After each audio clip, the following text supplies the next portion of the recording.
Hello people and welcome back again Pazimu Reality ITV. My name is DJ Sparks. Tiri panapa patinokuigira nyaya dzakasiyana-siyana dzinenge dzichiitika munyika yeZimbabwe dzinotyisa. Senyaya ndineyo panapa yemwana ari kunzi akaona imbwa yakafa yega kati mbwa yakafa anobva adya uyezve ari kunzi anodya mapamba kwete mapamba chete but obviously kana mapamba achinzi akudyiwa anenge achinonga mapamba achidya hakusi kuti anongoona peke nemapamba manyowa anodya no anenge atone something anenge atone tsvina inenge ainawo saka mwana ari kunzi anodya tsvina anodya mapamba uyezve akaita tsvina yake anoitora oidya Satani anokushandisa vanhu nemasituation akasiyana-siyana saka ndine vhidhiyo yandine panapa ndichange ndichikuplayera kuti mumboone timboanalyze tiri pamwe chete vhidhiyo ndariona kuchechi kwaProfeti kuda kwashe Jose saka ndichakuratidza vhidhiyo racho nemwana wacho mobva mamuona vhidhiyo yacho mobva mariona but before ndapinda panyaya zvizere Prophet kuda kwashe Jose vari kukuinvita mose kunzvimbo yeGlamis Arena musi wa23 August kunenge kuine inonzi Night of Creation panenge pachinamatwa pachitsvagwa zita raJehovha saka guys vana matambudziko akasiyana-siyana you are all invited kuti mukwanise kubatsirika sasa ndapinda panyaya guys kana uchinge iwe wandika uchida kudrilla ball ndauya netimu yangu Absolute Wetlands yekuti uyai tikudrille maball namba dzavo ndodzikubuda pafly up uye zvino dziri kufamba pazasaba munongowabata anytime takutarazve vanhu vari tried and tested vanhu vanogona basa vanhu vanoziva basa kuti rinoitwa sei ndovatakutaura nezvavo panapa saka ngatiplay vhidhiyo racho then tobva tariona hey apakaipa masituation ari kusangana nevanhu vanosiririsa guys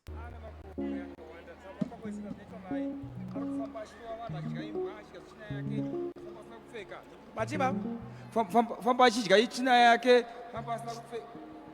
Taura hengi, yes taura. Famba asina kupfeka. Eish. Hembe achidya sinomo, china yake anodya, ibwa anodya. Nekuona muraina chipuma. Nekubuisa ngasi sinomo. Amsukwanisa ufamba. Kuruma vanhu. Amsukwanisa ufamba. Kudya imbwa. Imbwa. Anodya imbwa. Akafadzia. Anodya imbwa dzakafa dzega. Akafadzega nemapamba.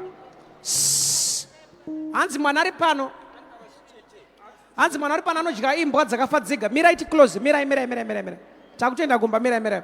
Hanzi mwana ari pano anodya imbwa dzakafa dzega uye anodya hanzi imbwa anoruma vanhu uye anotamba chicheche.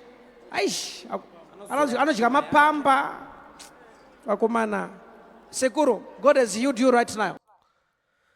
mukunzwa nyaya iri panapa guys yemukomana uyu arapo ngeti muise pascreen so that munoyatsomuona vanhu vari kutambudzika guys vanhu vari kutambudzwa naSatani vanhu vari kusangana nezvakasiyana-siyana mukurarama umu vakusangana nezvakasiyana-siyana mukurarama umu guys Satani ari kuvashandisa nemaways akasiyana-siyana saka patinoenda mavhidhiyo akaita seaya kaya tinenge tichiita kuti musi waunosangana nedambudziko uzozive kukutizira uyezve uzive kuti zvikusangana nevamwe vanhu vari kuzoita sei unonzwa mumwe munhu achitaura kuti mavhidhiyo enyaya maita sei nekuti hauna problem musaenda problem ka uchishaya kuziva kuti ndochiita seiku ndochibata chiko ndopa uchaziva kuti mavhidhiyo aya anombotaurwa naDJ Sparks aya kuna anonzi Prophet kuda kwashe Jose anonamatira vanhu zvichipera saka ndo situation saka nyaya iyi guys ndichaita follow up dayatsonzwisa kuti mwana uyu zveshuwa chichaitika paari uyezve akazobatsirwa here akabatsirwa sei saka nyaya iyi guys garai masubscriber kuna vasina kusubscriber kuna vasina kufollowa page redu reZimu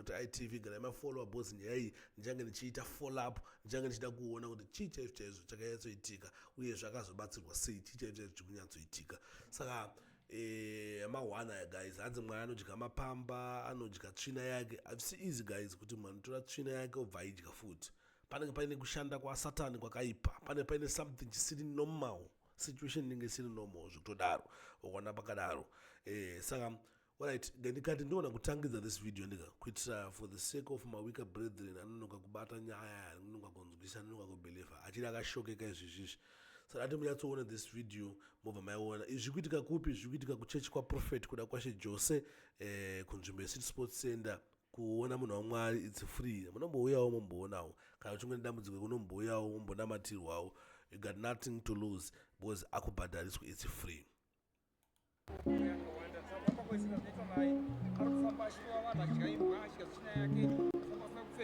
Bachiba, famba achidya ichina yake, famba asina kupfeka. Taura hengi, yes taura. famba sakupfeka Eish. hembe chidya silomo chineka anodya imbwa anodya nekumawana muraina nekugwisa ndikasisilomo Amsukwanisa ufamba. kuruma vanhu Amsukwanisa ufamba. nekudya imbwa kudya imbwa imbwa Anodya imbwa? dzakafa dziya Ah, anodya imbwa dzakafa dzega. dzakafa nemapapa Hanzi mwana ari pano. Hanzi mwana ari pano anodya imbwa dzakafa dzega. Mirai close. Mirai. Takutenda gumba mirai. Hanzi mwana ari pano anodya imbwa dzakafa dzega. Uye anodya hanzi imbwa anoruma vanhu. Uye anotamba chicheche. Aish. Anodya mapamba. Vakomana. Sekuru. Yeah, it's a situation, guys. Asimafanisi panapa. Mwana kunzi anodya tsvina yake. Zvinhu zvinorwadza, guys. Hanzi vana vamwe vanorova ikona zvekumutamba zvezve. Saka unatsoona zvishuwa kuti pari kushandiswa vanhu vasatani. Amanyanga zvakanzi vanhu vanopfeka pakaperi pekamera nemwana wako uchidewo nyanga zvakanzi kutsvaga mari. Saka zvishuwa vanhu masituation avainawo munyika muno muZimbabwe muno akawandisa. Anotoda kuti vanhu vanamatirwe, vanhu vakwanise kuwana rusununguko. Saka tinouya nemaprofits akadaiwo kuti vanhu vazozive kwekutizira. Vana profit kuda kwacho Jose havabhadharise, it's free. It's free kuti uye. Yeah, sendakangana pane imwe let me show you guys. Amene ndambozvitara pekutanga but tutuku zvakakosha kuti zvidzokorodze. Uyai musi 23 August. Mukwanise kuona munhu waMwari, munamatirwe. Musunungurwe all night vari kuita kunzvimbo yeGlamis Arena vari kuti uyai mubane rubatsiro muwane rusununguko vachange kuchinamatwa uyezve entertainment change ichiprovidwa namukoma Mathias Mary kwachange kuchirwa maworship akaipa na mukoma Tekshua Zama. So guys, you are all invited kuti munge muchitase muchibatika. Otherwise thank you for watching. Thanks for supporting Zimu Reality ITV.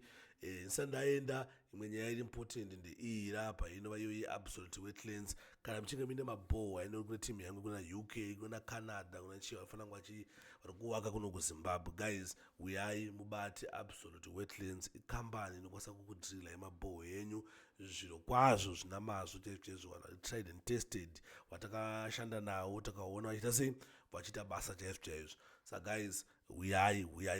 Otherwise for now, thank you for watching. Thanks for supporting Zimu Reality ITV. Kana uchingochitiona kuYouTube usina kusubscribe, please do subscribe Zimu Reality ITV. Kana uchingochitiona kuFacebook, tine Facebook page yedu guys, tiri kugrow asingaite yatotasiya kuti munofana kuti muite se muuye mufollow this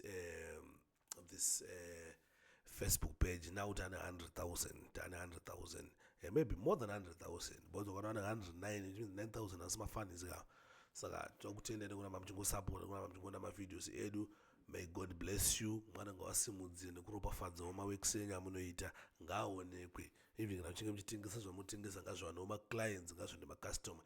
In Jesus' name, amen. Don't forget to follow Jesus Christ. Saishe na mponesi weupenyu hwako. Otherwise, out.